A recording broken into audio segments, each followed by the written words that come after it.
Davam edirik. Trump marşrutu Cənubi Qafqazda davamlı sülhün təməli olacaq. Bunu Amerika Birləşmiş Ştatları Prezidenti Trump'ın Mərkəzi Asiya üzrə xüsusi elçisi Sergio Gor Bişkekdə keçirilən B5+1 biznes forumunda bildirib. 2025-ci il avqustun 8-də Vaşinqtonda keçirilən görüşdən sonra biz Trump marşrutunu təşviq etməyə başlamışıq. Bu marşrut Mərkəzi Asiyadan Cənubi Qafqaz vasitəsilə daha sonra qərbə birbaşa nəqliyyat əlaqələrini təmin edəcək.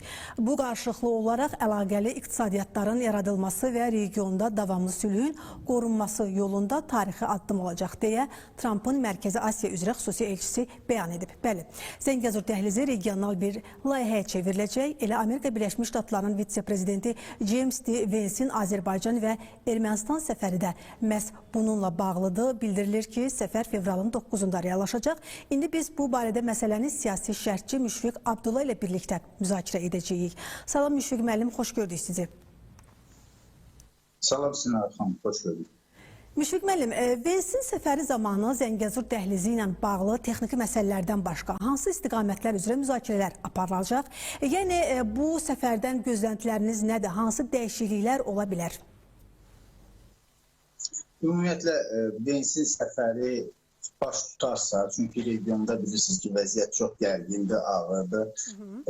Amerika-İran münasibətlərində vəziyyət həddindən artıq gərilib və belə bir vəziyyətdə ABŞ vitse-prezidentinin regiona səfər etməsi təhlükəsizlik baxımından bir qədər mümkün olmaya da bilər. Yəni müvəqqəti təxirə də salına bilər. Amma hesab edirəm ki, bu daha çox reallaşmaq üzrədir bu səfər. Və həm Ermənistanda, həm Azərbaycanda çox geniş müzakirələr keçirəcək vitse-prezident Vance və onun səfər proqramı da çox genişdir. Yəni bu yalnız Zəngəzur dəhlizinin, yəni TRIP layihəsinin icrası ilə bağlı hansısa müzakirələr aparmaq və müəyyən müqavilələr imzalamaqla yekunlaşmayacaq və bilirsiniz ki, Ermənistanla Amerika Birləşmiş Ştatları arasında TRIP Development şirkəti yaradılıb, birgə şirkət təsis edilib və bu şirkətin artıq fəaliyyətə başlaması üçün hər iki tərəf konkret sənəd imzalamalıdır, müqavilə imzalamalıdır və şirkət hər iki ölkədə qeydiyyatdan keçməlidir və hüquqi qeydiyyatını keçdikdən sonra Zəngəzur dəhlizinin qurulması istiqamətində konkret işlərə başlanılacaq.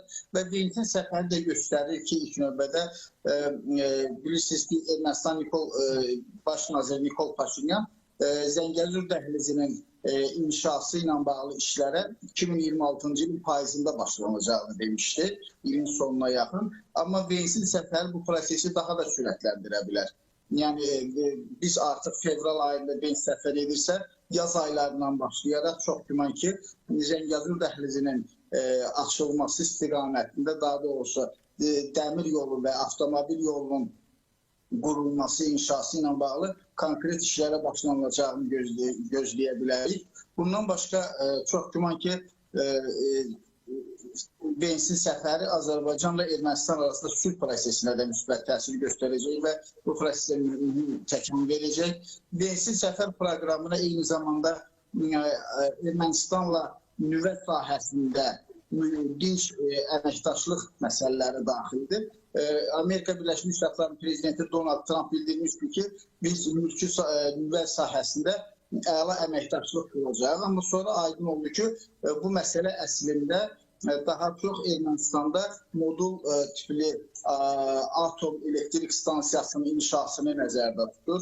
Yəni Birləşmiş Ştatlar Ermənistana modul atom elektrik stansiyasının inşasını təklif edir və əvəzində Ermənistana qərb dairələri, o cümlədən də Birləşmiş Ştatlar Rusiyanın deməli, vaxtilə Ermənistanda Sovet dövlətçiliyi atom elektrik stansiyasının bağlanmasını təklif edir. Meçamod atom elektrik stansiyasını bağlamağı təklif edir.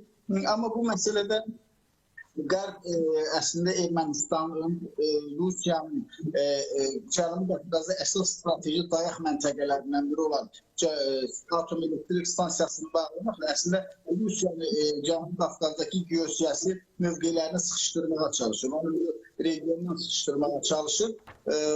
Lakin bunun Hətta bu məsələ mən sizə deyim ki, 2016-cı ildə ilk dəfə gündəmə gəlib. 2016-cı ildə o vaxtı Ermənistanın, Amerika Birləşmiş Ştatlarının Ermənistandakı səfiri Richard Mills Ermənistan təklif etmişdi ki, ölkəmiz, yəni Birləşmiş Ştatlar 8 milyard dollar məbləğində investisiya qoymağa hazırdır. Ermənistanın enerji sisteminə alternativ və bərpa olan enerjiyə 8 milyard dollar enerji qoymağa, alternativ bərpa olan enerji sisteminə 8 milyard dollar investisiya qoymağa hazırdır. Əvəzində isə Ermənistan atom elektrik stansiyasını desəm orada bağlanmalıdır.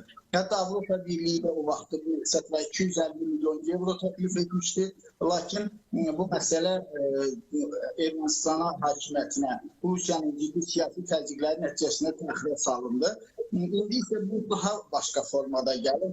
Hətta sonra 2024-cü il aprel ayında Brükseldə Amerika Birləşmiş Ştatları, Avropa İttifaqı və Ermənistan baş naziri Paşinyan arasında qapalı keçirilən müştərəkli sammitdə keçirilən danışıqlardan sonra da məlum oldu ki, məlumat üzrə çıxdı ki, bəs Erməni Paşinyandan atom elektrik stansiyasını bağlamağı təklif edirlər.